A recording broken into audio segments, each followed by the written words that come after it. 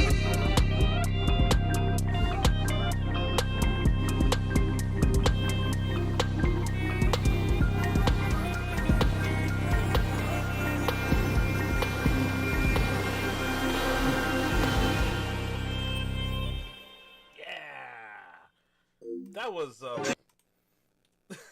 Gucci. I gotta speed this up. I gotta pick up my dad. I just realized. So that was Gucci. Our next song, Gucci was recorded in Quad Studios with Daniel Kaiser. So thanks to him, I was able to sound very R&B and hip hop. He was able to do that. Hey, hey, hey. So I had to like stand still in the middle, on the right and the left, and record like 10 takes for 3 different angles on the U87, and it created that cool effect, like a choir. Or I requested to sound like a bunch of gangsters, a bunch of homies in the back. So combined with the trap elements, I was trying to make it feel like when Michael Jackson has a bunch of the homies and entourage in the back. Like when your homies are in the back, it just feels so powerful. And I wanted to learn how it was like to record that in a studio, so I requested that with my own voice. And he showed me the exact technique. And this is where those, when I said I learned advanced techniques not learned in school, this is where I started to learn them. Like, it became like a choir. I learned how to do choir shouts in a rap style. I learned new rap techniques, R&B techniques that no one in Hawaii would have taught me. So I'm really happy I was able to travel to find these new techniques. Not just because it's a good studio, but because these techniques are unique and never before seen. And secret, too. I needed that badly. But thank you. Thank you for the hand claps, Bailey Peters. Booms, yeah. Let's try next song. You guys might like this. It's called PlayStation. It was recorded Paramount Studios using that Sony C800, C8000. Forgot the letter, but let's go. Let's play. I recorded my PS4 and 5. I even recorded like CDs entering and exiting. There's a lot of foley, so it's a very sound effect song. So I was trying to make a whole song out of PlayStation sound effects, and I use menu music. I use the original PS1 startup as impact. I use like the sounds the button makes as like hi-hats. I use like specific frequencies of samples of the PlayStation to make bass lines, like claps, all that stuff, you know. Hey, what's up, Amy? Welcome to the stream. Hey, Ron, I miss you so much. How you doing? We're doing a release party today. Album review of Quantum City, my sophomore second album with 14 tracks. We're on track number 5 called PlayStation. I recorded at Paramount Studios in Los Angeles, LA with my friend Benjamin. I rapped in this song and sung in it. It's very interesting. It has a guitar bass line. It has guitar in it. Either a Les Paul or a Gibson. Or a Stratocaster. I can't remember exactly.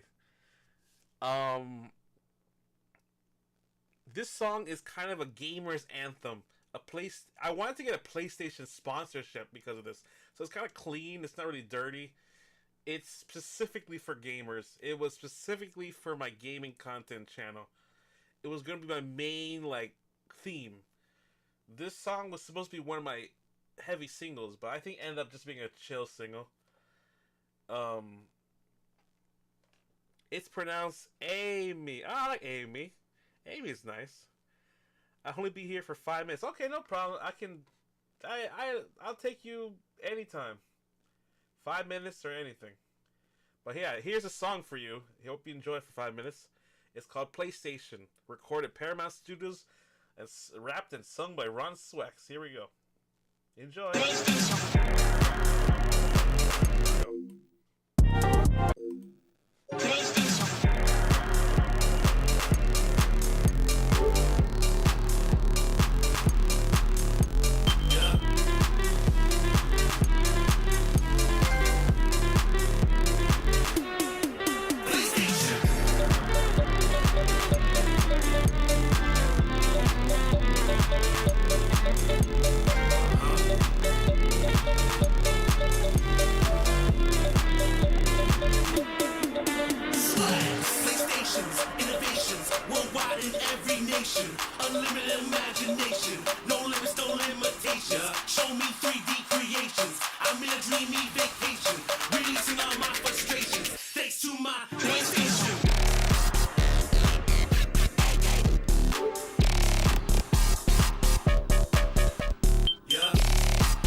Let me switch the game. I love this part. You get a CD?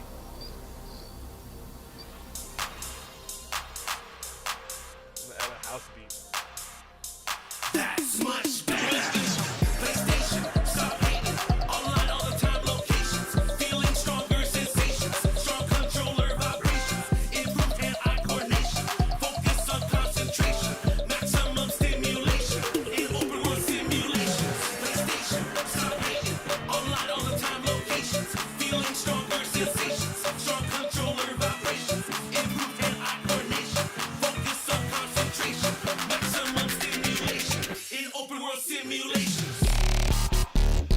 Bring that bass back.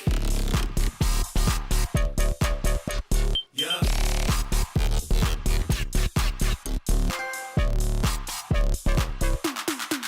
PlayStation.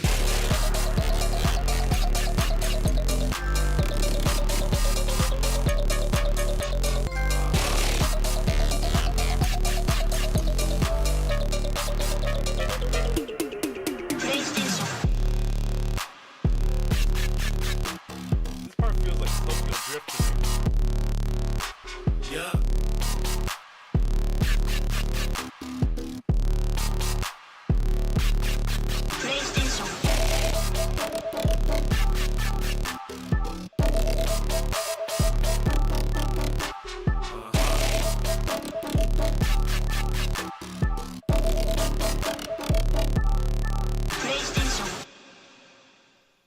And that was PlayStation. I hope you like that one.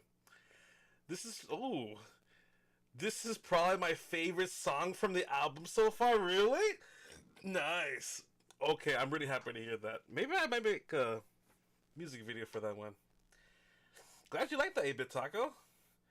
Do another stream tomorrow, please. Snoring stream, mouse snoring. Oh, okay. Maybe on a weekday. Might not, we'll see. We'll see. I might be able to. 8-Bit Taco says, this is probably my favorite song. Damn. Thank you. Thank you, Cry, for the Apple emojis. Emi says, I gotta go now. Remember, mouth snoring only stream for sleep. I can't do it naturally. I tried. I'll try. Sleep streaming snoring only requested by Amy. Alright, fine. I'll try. Just me and you, player 1 and player 2. Ah, that sounds cool. Remember my request, Rod. I'll try it, but I can't guarantee anything. Alright, that was PlayStation. I'm glad you liked that one. My next song is going to be complete opposite of PlayStation. But a lot of people love it because it's the return of the Ron Swex vulgarity. From the people who made Touching Myself, nude pics, and like other songs like that. I think I Did a Hoe is a successor to that generation of songs where it's very crunk, very kind of like teenage dream kind of feeling to me. Like this has a high school, college like ex-ho kind of like anthem. This is supposed, I think some people are like, okay, I made this song specifically because I had a childhood crush who told me they dated like 20 people in like a month or something, and it like shocked the shit out of me that I had to make a song about it because I was so disgusted. And I guess it's like a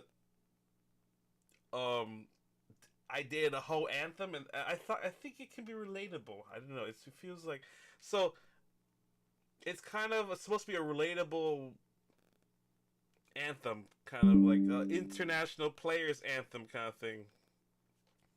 Oh shit! I have a phone call.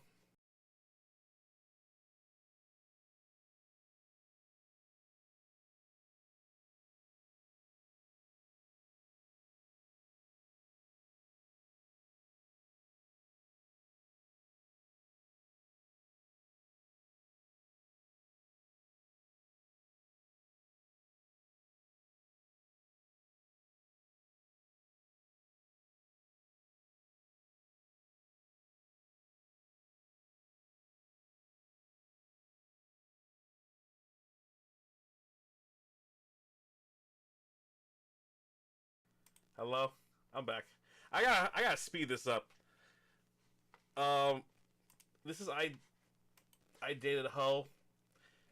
Check it out. I did the lyrics.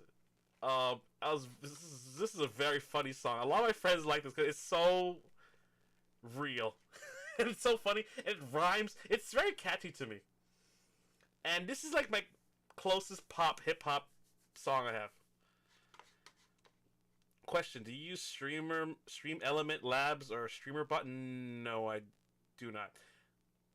I think I used to, but it's gone when I switch computers. But yeah, let me. I gotta play this. Oh man, we have so much songs to go through. Here, I Dated a Hoe by Ron Swex. Check it out.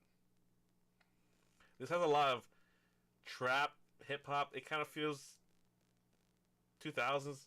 The drop is kind of chill, but also kind of hype. But it's very catchy. There's also a possibility I might remix, redo the mix and master on this one. Possibly, I'm not sure. Well, let's see. This is I Dated a Hoe.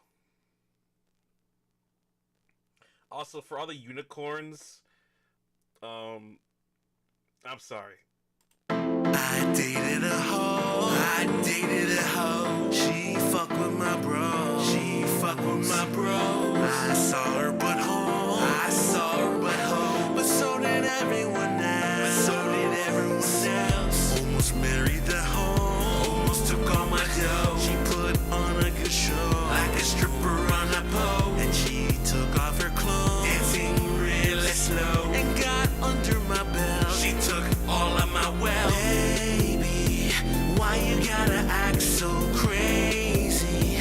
I need a traditional lady whose body count is not over 20. That's enough, guys, that's plenty. Any more and you're a tragedy. Cause I deserve more, I'm a majesty. I need a queen who's glad to be married. I dated a hoe. I dated a hoe. She fuck with my bro. She fuck with my bro. I saw her butthole. I saw her butthole. But so did everyone else. But so did everyone else. Almost married the hoe. Almost took all my dough. She put on a good show, like a stripper on a pole. And she took off her clothes, dancing really slow, and got under my belt. I dated a hoe.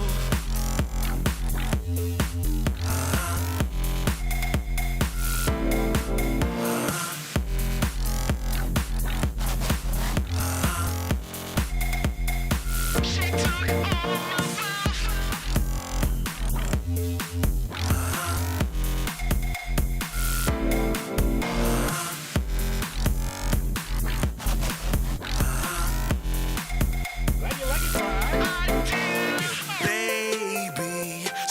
cheating, acting so shady. You've been fucking so many guys who don't love you in reality. You are living in a stupid fantasy anymore, and you're a tragedy. Cause I deserve more, I'm a majesty. I need a queen who's glad to be married. When you fall apart, it warms my heart. You think you're smart. Being a hoe isn't hard. When you fall apart, it warms my heart. You think you're smart. Being a hoe isn't hard. I dated a hoe. I dated a hoe. She fuck with my bro. She fuck with my bro. I saw her butthole. I saw her butthole. But so did everyone else. But so did everyone else. Almost married the hoe. Almost took all my dough. She put on a good show, like a stripper on a pole. And she took off her clothes, dancing really slow, and got under my belt. I dated a hoe. I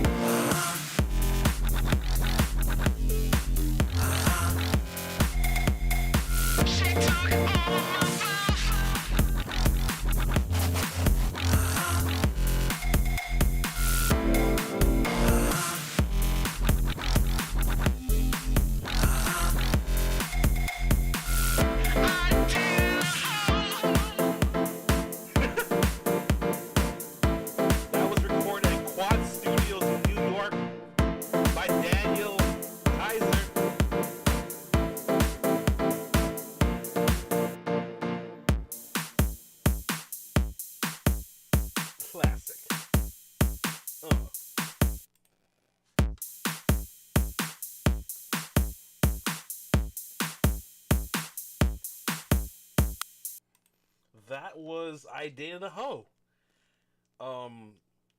Yeah. It is that feeling of, like, damn, this chick's been with everybody. And no one's calling them out for it. So I gotta make a song about it so people can relate. Because I'm like, damn, how can all these girls get, like, stacks of body counts? And I think I was, like, watching a lot of, like, red pill, blue pill content kind of stuff, too. So, like, added to that.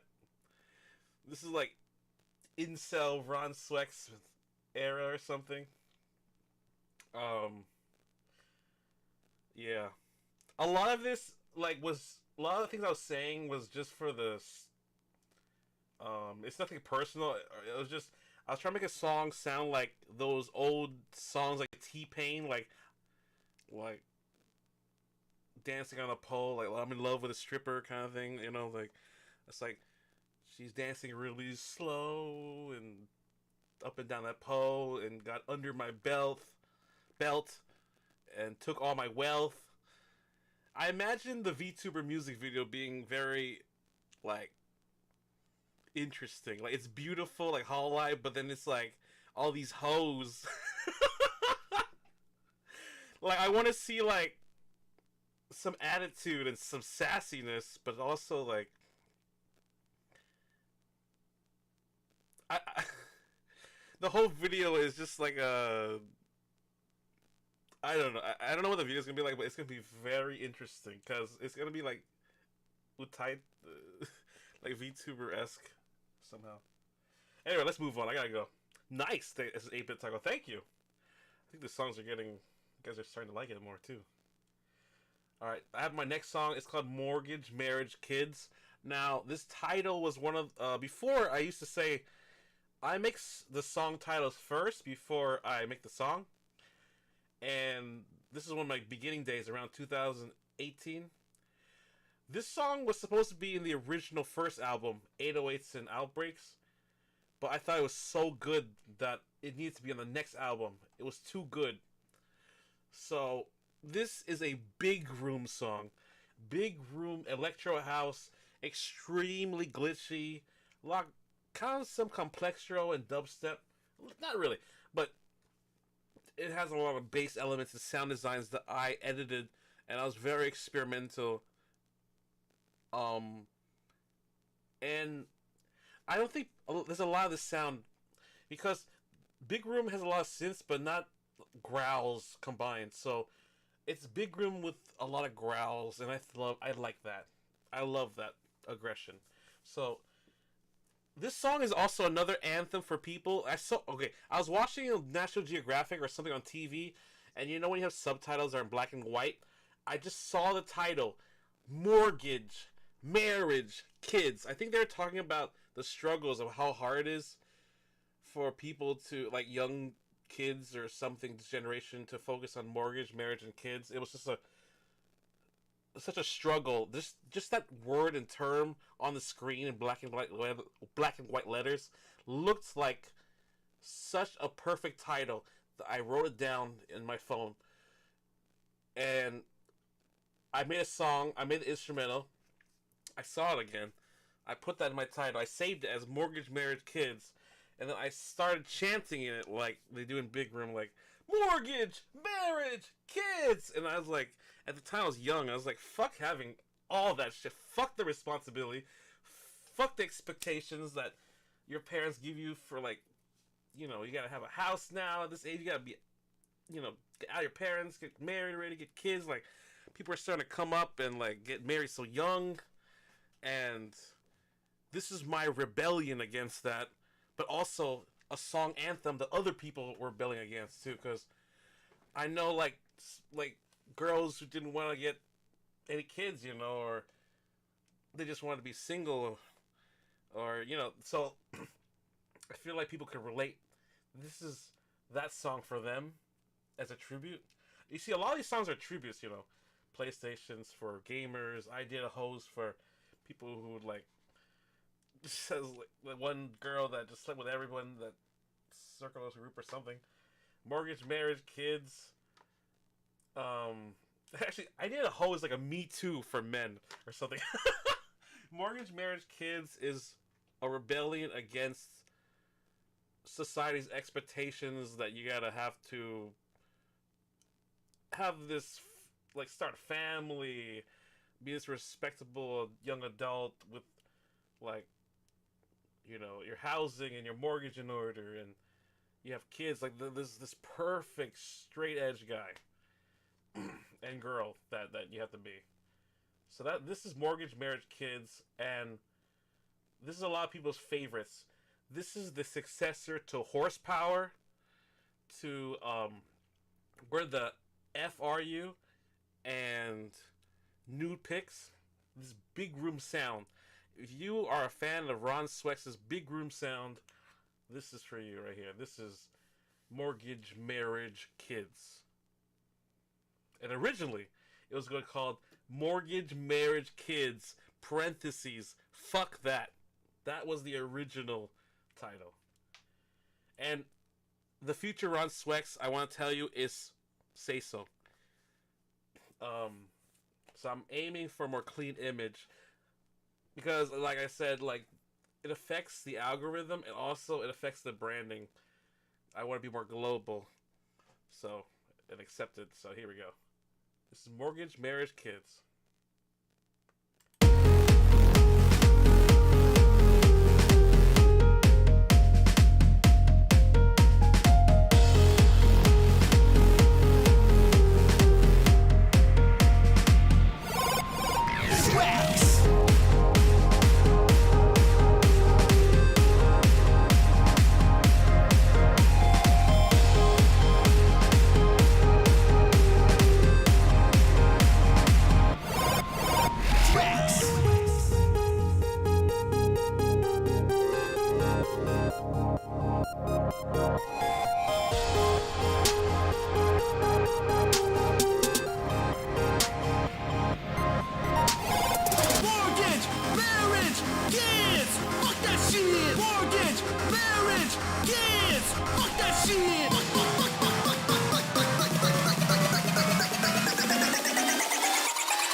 That was Mortgage, Marriage, Kids. God, I love the drop. Actually, I still do. That was one of my earlier days. I made that around 2018, 2019, and I saved it for a long time. Just too I changed the structure a lot, and that was made in Hawaii, just in my room, with a mic and some portable vocal booth. So, but it works. 2014 is when I started DJing and producing music by myself as a single artist. So, I started producing big room in the beginning because I was very interested. I went to Vietnam, and my introduction to EDM music, all the DJs in Vietnam were like playing big room, and I loved it. Some people might not like it, but I loved it. The sound, the bigness of it all, the strength of the kick. So I started making big room myself, and I it's one of my favorite genres to create. One of my guilty pleasures, and to this day, I will keep doing big room, even if it's not relevant. I love it. It's where I started, so I want people to know that that song is very big for me. Sound design wise too, I was very experimental. The growls and glitches, they were cut, manually stitched, done in techniques and ways that I'd never done before in other songs. So the song is very unique. Has a lot of breakbeat elements, a lot of hip hop combined with like house. So I had a very trap and like big room esque thing going on, fusion. So it was very interesting. But yeah. Yeah, I'm not too soft, right? Hopefully I'm not too soft. I did it because I swear my mic was like blasting. Alright. Let's continue. Oh, shit. Oh, this is funny. Okay, for the people who like touching myself, the successor, I have for you fellatio. And if you want to know what that means, how do I say this in a say-so way? I think it's a French word, right? For... Oh, thank you for the vinyl. Thank you, Cry. It's... Somebody help me. Anyway. This is one of my first... This is probably my first attempt at dubstep ever. I was doing big room when I came up, and then I started and house, and I switched to dubstep. This is the first. It was bright, very energetic, very harsh, very brash, but also fellatio. The way I sung it was kind of like, there's lines like I talk about magic spells. Like fellatio is almost like a magic word. And because I grew up in crunk music, this song is like crunk club music, so it's a little dirty. And it might not sound like even like the real Ron Swex, but I was attempting to make like music for my heroes at the time, like Lil Jon and the East Side Boys, Yin Yang Twins, you know, some Pitbull stuff. So it's a little bit vulgar, and I was a teenager, like, what do you expect? So this song fellatio is like, if you're a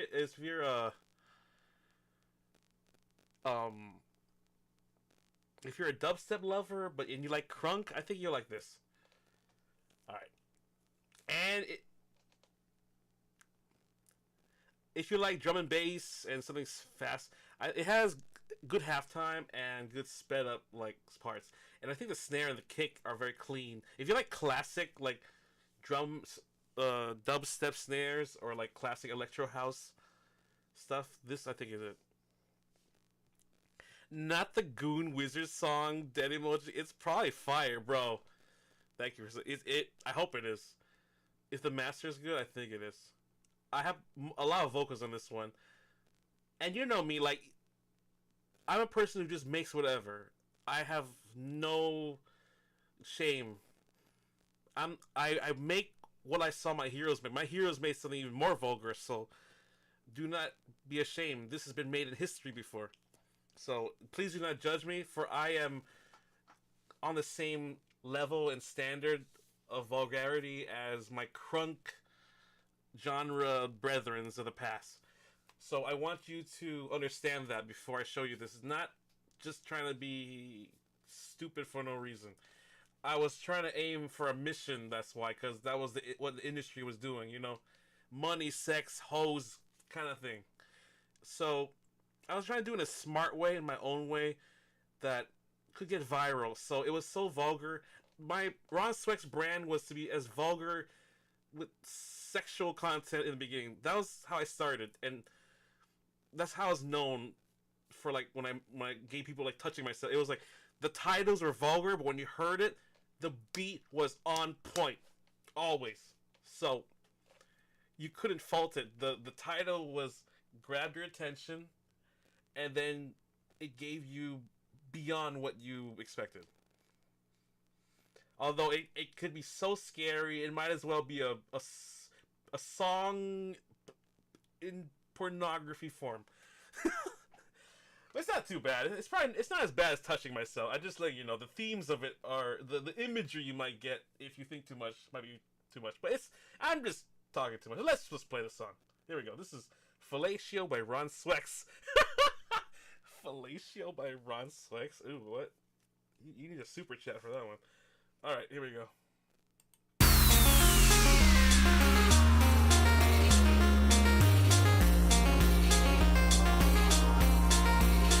Swex, baby on your knees and pray to God. From the window to the wall to the parking lot. Baby riding my ball like it's a fucking yacht. Going straight down and slow like you take a shot. Down and slow.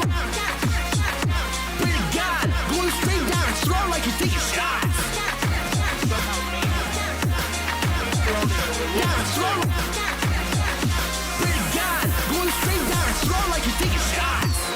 For my next trick, I'm gonna get this girl on her knees when I say the magic spell. Fellatio. Down slow. Going straight down slow. Down slow. Pretty God. Going straight down slow like you take a shot. Take a shot. Take a shot. Take a shot. Baby riding my balls in this fucking lot. I'm balls. Riding. I'm balls. Riding. I'm balls. Riding. Baby riding my balls in the fucking yacht.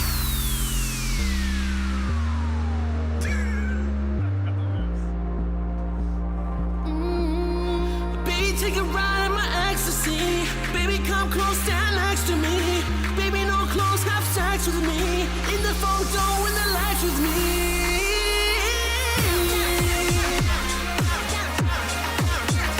Down slow. Pretty God, going straight down slow like you take a shot. Down slow. Pretty God, going straight down slow like you take a shot. For my next trick, I'm gonna get this girl on her knees when I say the magic spell. Fellatio. Down slow. Going straight down slow. Down slow. Pretty God, going straight down slow like you take a shot. Take a shot. Take a shot. Take a shot. Baby riding my balls in the fucking lot. I'm balls. Riding. I'm balls. Riding. I'm balls. Riding. Baby riding my balls in the fucking yacht. Down slow. Pray to God, going straight down his throat like he's taking shots. Down his throat. Pray to God, going straight down his throat like he's taking shots. That was. Even I forgot how crazy that song was. I got surprised in the middle. I was like, holy crap, in the middle of that. I don't remember doing, like, drum and bass, like, in the middle of Oh my god, straight riding fire, bro. Bro, I talk about riding in my balls a lot. I'm so embarrassed of my old self, but I have to stand with the passer on Swex. That was savage. I understand why you went crunk. Ooh, that was... You know the Yin Yang twins always talk about their balls, so I had to... I think I added that in because it was done so casually, like, you know, to the window, to the wall, to the sweat drop down my balls, you know, like, I think that's probably where it came from. So I was trying to make something like that, but my own anthem. I hope you like that. That was fellatio. Sorry, it's my young self, man. It's the testosterone, the hormones. I don't know what it is. Plus, dude, music back then, hip hop was fucking crazy, right? We had some crazy, like, seriously degenerate stuff, like what I'm doing is barely nothing. So yeah, I know we do idol music now somehow.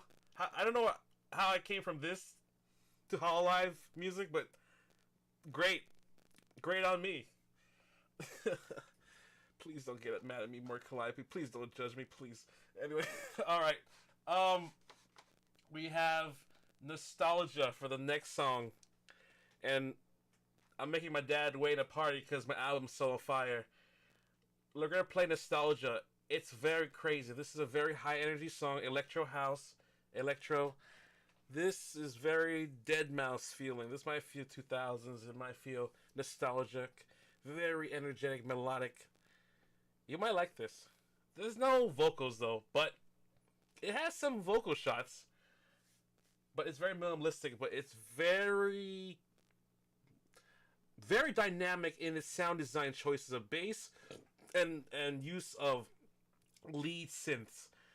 If you like energy and brightness, you'll like this Ron Swex. This is called Nostalgia by Ron Swex. It's 128 BPM. It's a good house track, and it was made like during an era when I was in high energy club music. So it's great for DJing. So check it out. This is Nostalgia.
was nostalgia.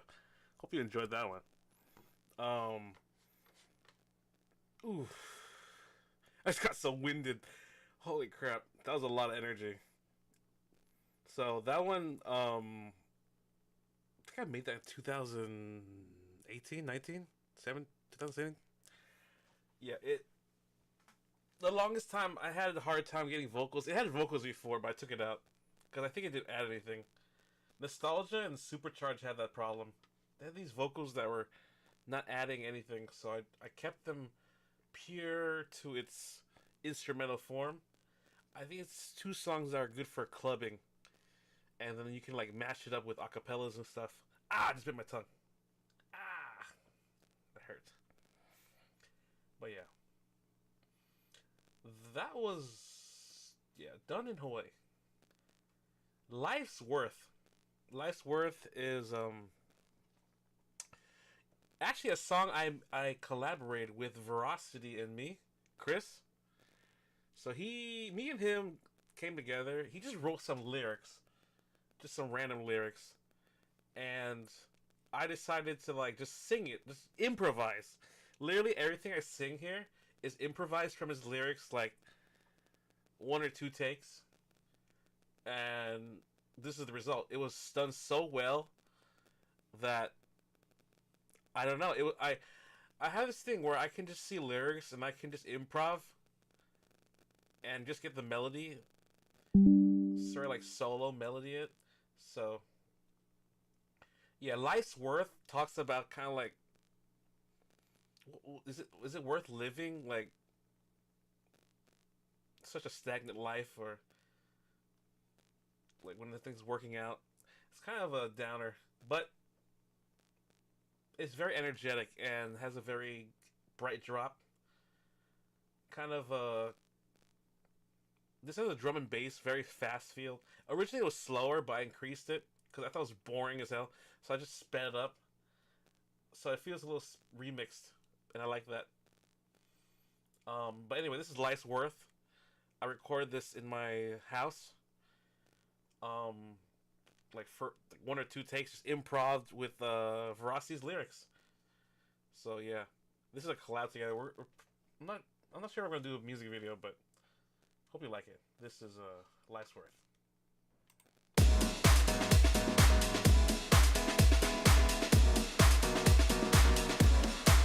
Swex.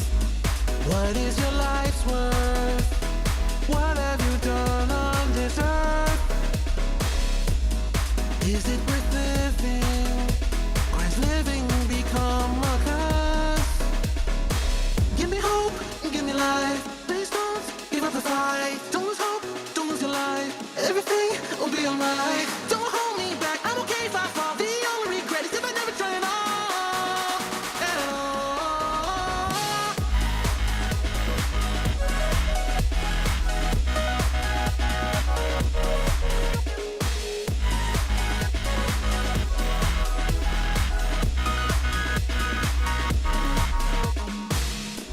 It's only a blessing if you acknowledge its worth. You can find it, even if it's buried under the hurt. Even though it hurts, even though I tried, even at my worst, I'm still alive, alive. Give me hope and give me life. Please don't give up the fight. Don't lose hope, don't lose your life. Everything will be alright. Don't hold me back, I'm okay if I fall. The only regret is if I never try it all, at all. Because the pain, because the hurt, you appreciate life worth, life worth. The future holds the great unknown. Don't try to face it on your own. Find your friends that you can trust. If not, you can lean on us. I have no idea what it sounds like.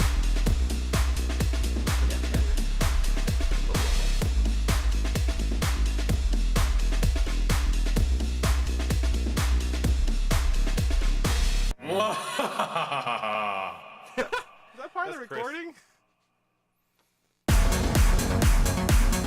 Oh, sorry. Damn. The preview. Alright. Actually, I'm liking this one. You like that one? Oh, I'm glad actually. Oh, I'm actually gonna. There's gonna be a new version of that song that's mixed a little better coming. So this is one of the songs that I'm changing the mix to. It's gonna sound more filler and crazy. I'm glad you like it. Yeah. Yeah, I like that song too. It's kind of meaningful. That's why the lyrics, and it's very real. And I really sung this song. I really sung from the heart, like because I improvised it, and it just came out of me. It wasn't practiced, you know. It was just sometimes the first takes are good takes, kind of thing. And I just had good chemistry with my friend Rossi at the time when I made the lyrics, so he liked it. I was impressed. I was surprised I could even. I reached a level in my career where I could just improvise, and sometimes it just works out really well. In the same way, like Dave Chappelle does a joke easily. Like I would just improvise the singing, do the melodic thing correctly, and it just works. Like I did that for Adventure Venture. Like I find myself freestyling. I used to be kind of like a not a rapper-ish, but I started on rap and then singing because I was trying to make like parody raps.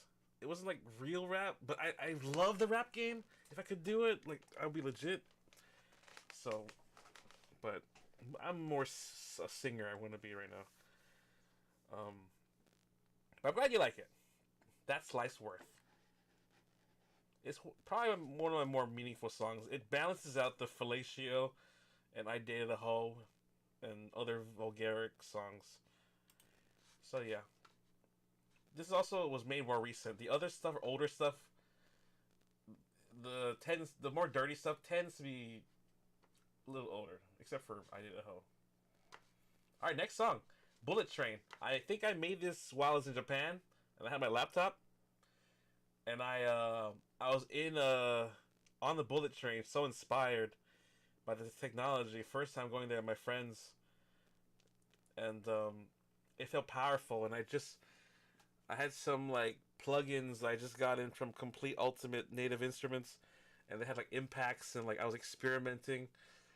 And this is a big room song, so it sounds massive, experimental, and it's a little vulgar in its words a bit too.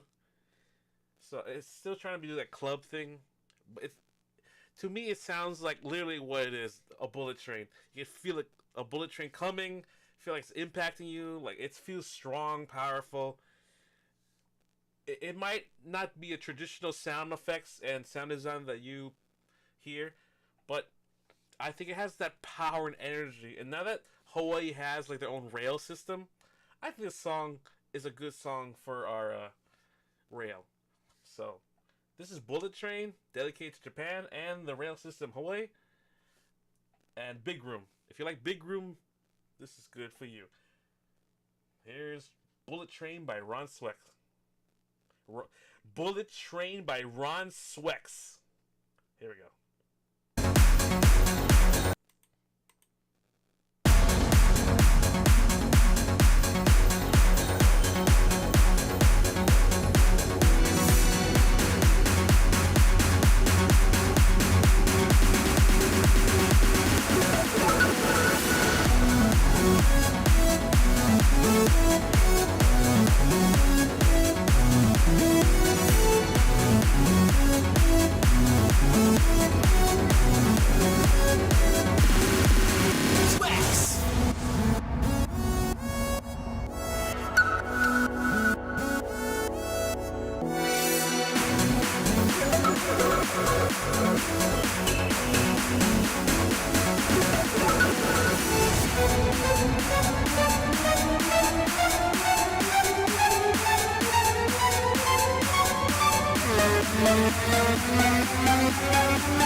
Drive me like a bullet train.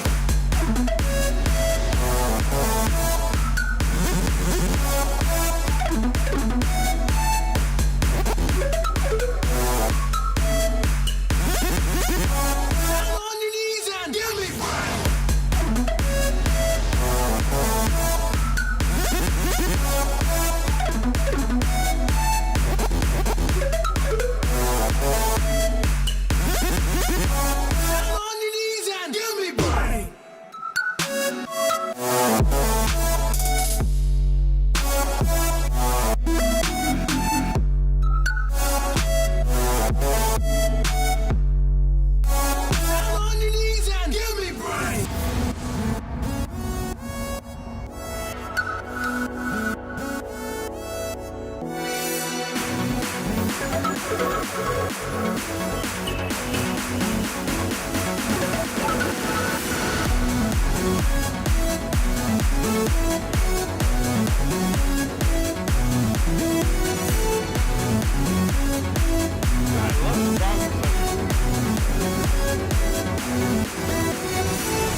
Gentle with my bullet train.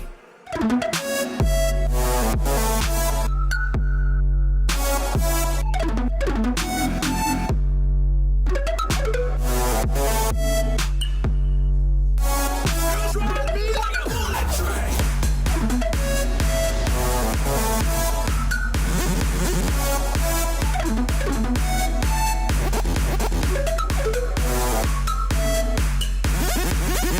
Down on your knees and give me five.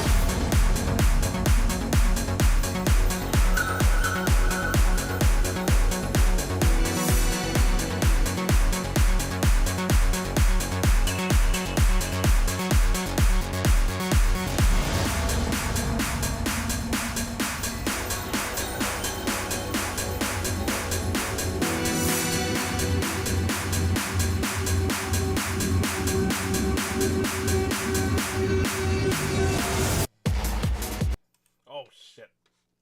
Yeah, that was Bullet Train. I just like how massive everything sounds. It feels like I can feel the train in my head in the music video. It's so massive. As the scenery in my head when I listen to this song is tremendous. Anyway, next song. We're almost there, guys. 3 more songs. And then I gotta go. It's been a good, 4 hours, though. Alright, the next song is actually a collab with Divanero, also known as Devon. My friend, local friend. He sings in the song, it's a duet song called Refined. We did a lot of the production and the drums. He did the guitar and we have live guitar and live bass. We were messing around with Guitar Rig and we got some good sounds. And I added some drum beats, made some kind of drum and bass kind of thing. So it was kind of like R&B drum and bass kind of style, like 90s house. And this one, I'm going to fix the mix in this one too. So there's going to be a new version that comes out where it softens my vocals a bit. So yeah, but this song has a lot of energy and it feels really clean, very spacey, very mixed really well. That's thanks to my friend Spooksky Devon. Yeah, we almost to the climax. Yeah, we almost to the climax. 3 more. This is a good one. After this, there's gonna be a lot of instrumentals, but they're interesting. So let's go. Here we go. This is Refined by Ron Swex and Divanero.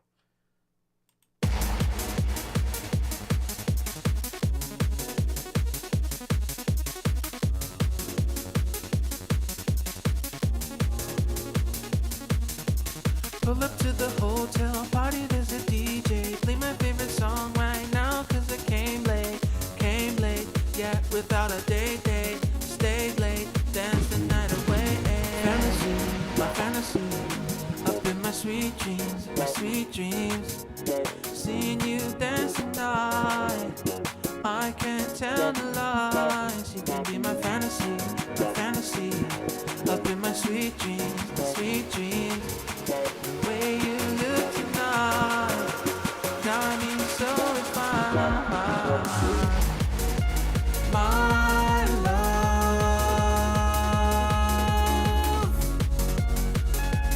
we should be the only ones together in time.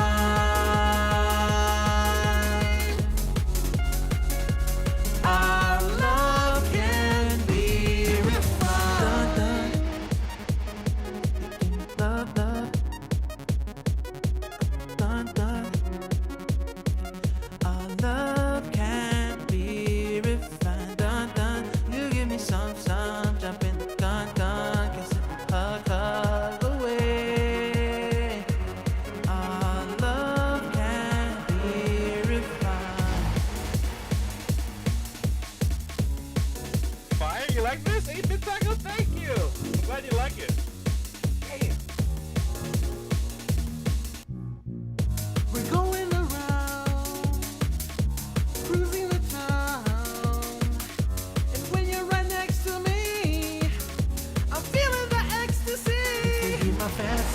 fantasy, up in my sweet dreams, seeing you dance tonight. I can't tell no lies. You can be my fantasy, up in my sweet dreams, the way you look tonight got me so refined. My love,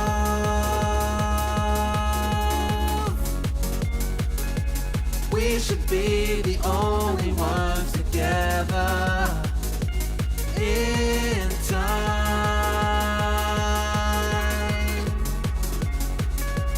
Our love can be refined.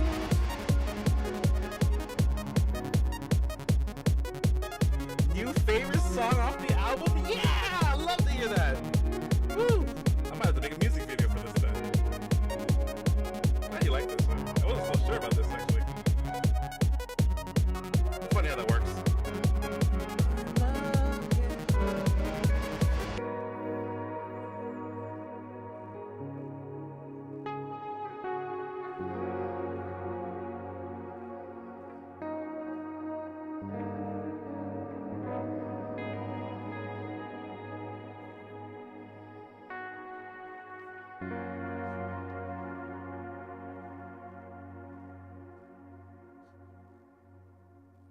That's the most Hawaii ending I've ever heard. That was so beautiful.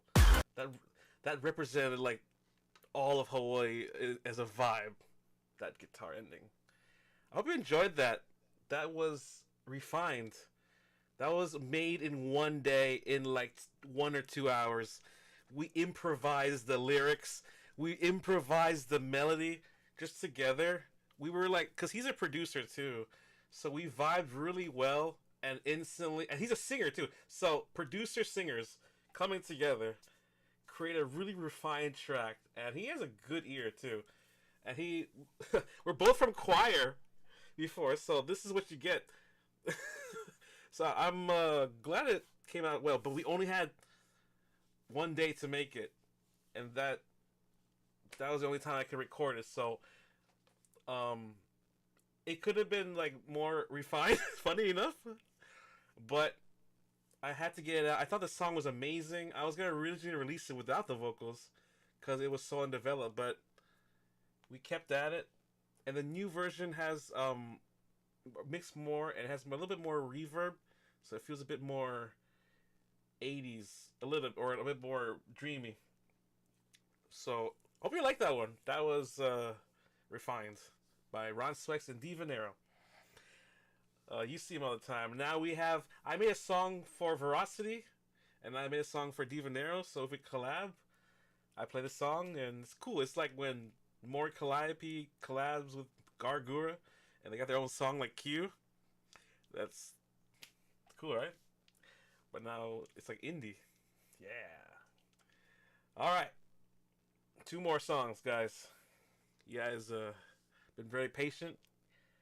I'm glad you guys staying here to the end. I'm even happy that anyone appeared here today. I'm sorry for the scuffness in the beginning, but we're actually ending pretty good. I suspect the internet was from the traffic today. I don't know what people are doing. It must have been a game or something. Anyway, 2 more songs. We have Try to Die. Just so you know, Refine was made in my room with my microphone. I believe it was a U87 or a Slate S mic. Try to Die is my next song. This song was actually my early years. It has a very hardcore drop, very sudden, but it has a lot of trap elements and a lot of kind of like DJ Snake, kind of like vocal chops, and has my vocals too. This is during my earlier days. It's kind of very simple, but the concept is simple. Like, just live your life and try to die. Try to do things that scare you. This song was supposed to be the embodiment of that. Like, you just get out, like, drink some Red Bull, go get some Starbucks, just hike a mountain, you know, just try to live your life to the fullest, you know. and very high energy, good club music, good to DJ. I think. I it's not for everyone. For some people, it might be your filler. I think, but I think this song. I love this song because of the energy, and it has like good hip hop melodies and trap elements. So yeah, this is "Try to Die." It's also very melodic.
Sonic.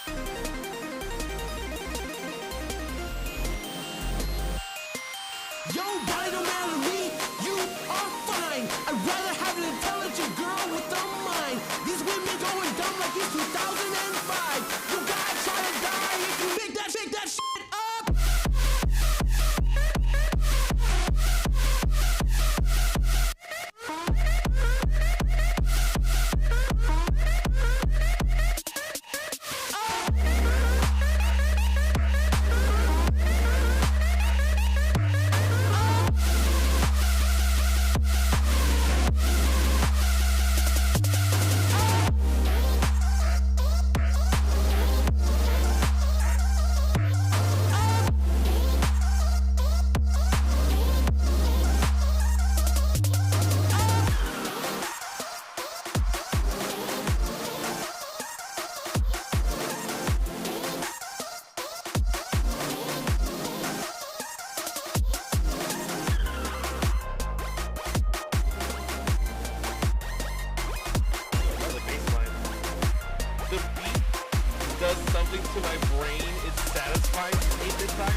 Try to Die.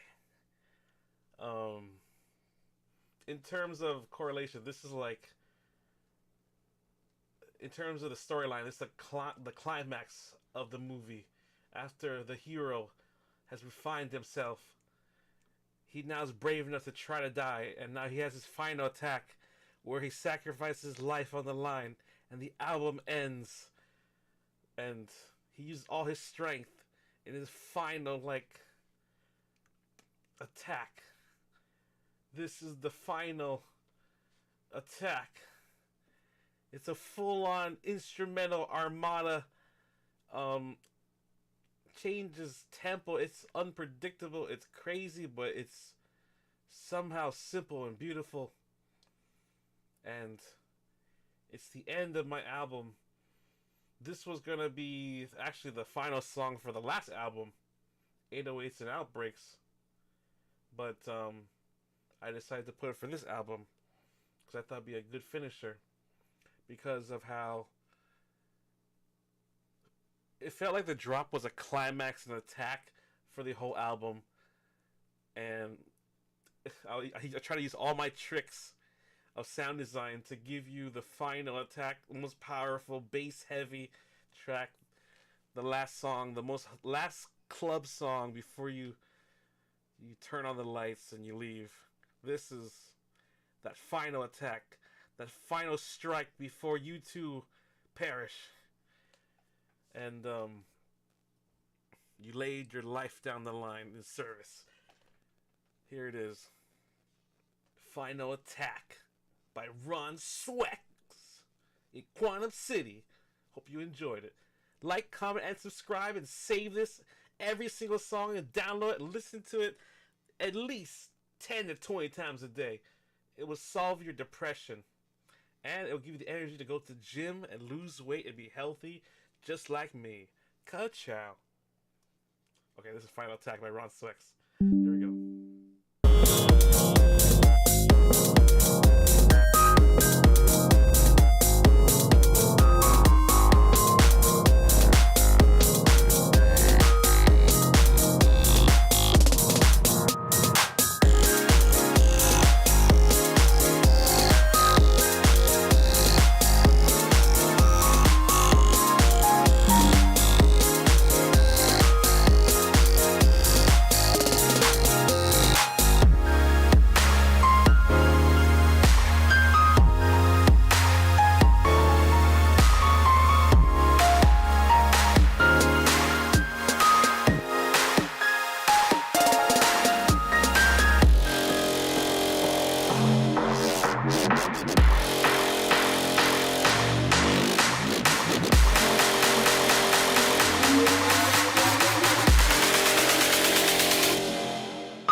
death of the album.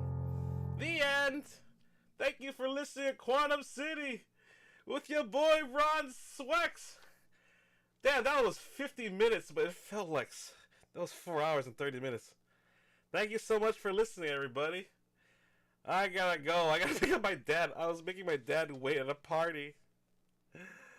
Oh, that's good. Thank you, 8-Bit Taco. I'm glad you liked the album. Glad you liked Final Attack. Oh, man. If I could, I would have added more vocals, but I couldn't add any more. So that's I was stuck with that one. But yeah, I'm glad you like it. Thank you, Cryo, for the hand claps. Thank you, everybody. And I can turn on my... Wait. Oh, actually, maybe I can use this as background music now. Yeah. Well, yeah, everybody, go to Ron Swex. Press follow. Dude, guys, I have 800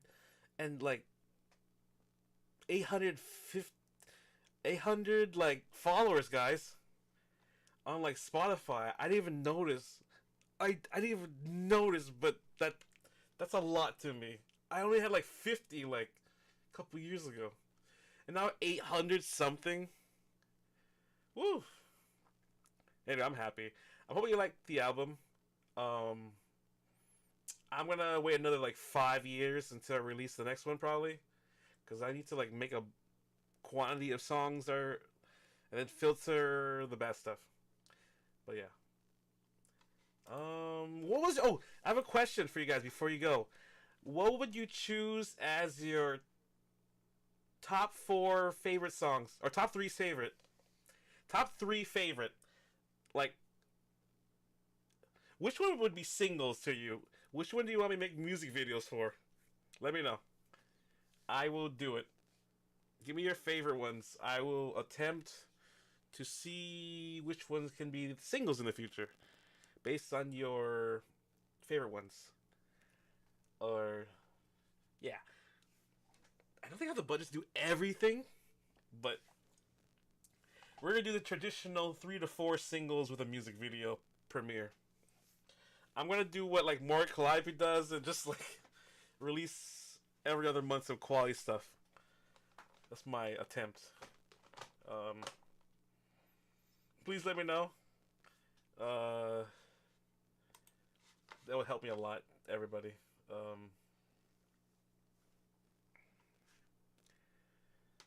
Love the PS sound effects from PlayStation. You like that one? I'm glad you like that. Actually, I'm very surprised. I'm actually very surprised everyone really likes that one. I was trying to be really original and think outside the box. Like, I really wanted to be original that time. Top 3 are Refine. Oh yeah, give me like... We can go top 5 too. I need help with like choosing what singles. The reason I did this and released the album first, because I wanted to see what the audience sees. Like, which one is good first, and then I'll commission the video. I don't want to invest a song that not much people like or something. Top 3 are Refine. You like Refine? Okay, yeah, Refine was good. I'm glad you liked it, actually. A lot of the songs you guys like are songs I was kind of insecure, actually, about. So that's good. Top 3, Refined, PlayStation, Final Attack. Really? Final Attack? Oh, you like... Oh, I'm surprised. Yeah, I'm glad you like that. Yeah. What did you like about Final Attack? What was it about it? I put my soul in that one. I even changed tempos. I went crazy. It has its own storyline to me. Like, it's almost like a boss battle to me. And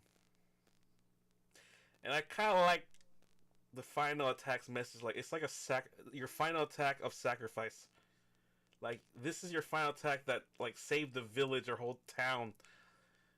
And maybe you died, but you saved, like, hundreds of men and women. You know? That kind of thing. And nobody knows. It was such an honorable, like, death. And, like, you're a hero. You know?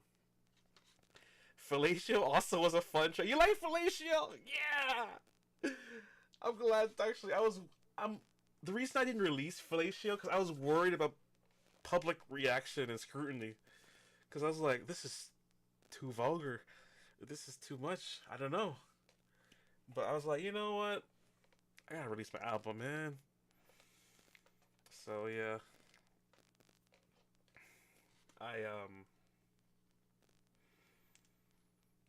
Good to know, actually. The fan favorites are very interesting. Because my friends, they liked Adventure. They liked, they did like Refined. They like I Dated a Hoe. That was really funny. They do like PlayStation. Yeah. I think Futuristic passes. Okay. What else we got? Yeah. But I hope you guys liked it. 14 tracks, exactly 50 minutes. And I have a special announcement now that you're here. I am doing a special made locally in Hawaii batch of Quantum City CDs. I'm making Quantum City CDs. There we go. Printed locally from the original burners, like back in the day. Made by the original people locally and done with local artists and illustrators, made by a local producer. This album, I want to make it like the Whole Foods of music. Organically from Hawaii. So we're gonna be selling some CDs on my Spotify store and in real life for meet and greets. So yeah, be on the lookout for that. It's gonna be a collectible, and I might do my first album too. We'll see. But yeah, we got CDs coming in, and it's also gonna be content. It'll be like, this CD's worth buying, like investing in for an artist, for a music business. Let's see. Let's actually dive in. Let's try it out. Let's see who's around, how it works, the logistics. And then I'll show you guys my campaign. Well, actually showing you my album. So it's kind of like a tutorial help. And then transparent behind the scenes without the gatekeeping and shit. So then, like, yeah. Y'all get valued content and fun. Good music. But yeah. Everybody, click my link in the YouTube. Please click it and save all my songs, save my album. I'm trying to at least get 1,000 streams. And then it can be on like Spotify radio. Listen to YouTube music, iTunes. Just play it when you're at work. It will really help. And yeah, we're gonna be on the lookout. In a month from now, based on your recommendations, I'll make some music videos specifically for your singles. And I gotta go. My dad's texting me. I gotta pick him up. I was picking him up like an hour ago or two at 12. It's been an hour 30. But thank you for listening to Quantum City by Ron Swex 2026. That's so cool. I'll see you in about 2030 for my next album, hopefully. Or maybe sooner. Way sooner, actually. Albums might come out every other year or every year. We might have some, like, really high productions if I can do it. But, yeah. Any musicians out there, I appreciate you staying here and hope you learned something, got inspired. I'm too scared to... Nah, actually not. Overall, solid album. You guys like it? Yeah, nice. Solid album. Yeah. At least in terms of EDM, I think this is the best I can do in this era. It might take a while to see the next thing that I do. Next thing I do might have live elements, live instrumentation, maybe more collaborations. So, I'm excited. I have a direction to go to, and you guys have a lot of content to see. So thank you so much for checking my album. Yeah. And feel free to DJ it. Feel free to play it in your YouTube channel. You can use it. Do whatever you like. Alright, I gotta go now. Alright, guys. Thank you, 8-Bit Taco. Thank you, Cry High. Thank you. Actually, is that it? Oh, thank you, Bailey Peters. Thank you, Amy. Thank you, Nico is lame. Hey, Nico is lame. Thank you,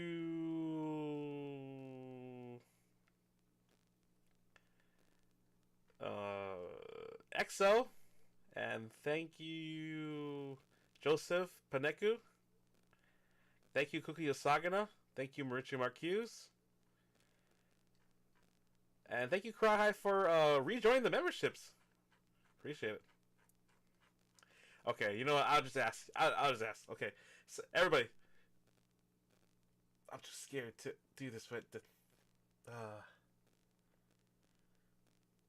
actually, nah, I won't ask. I'll ask later.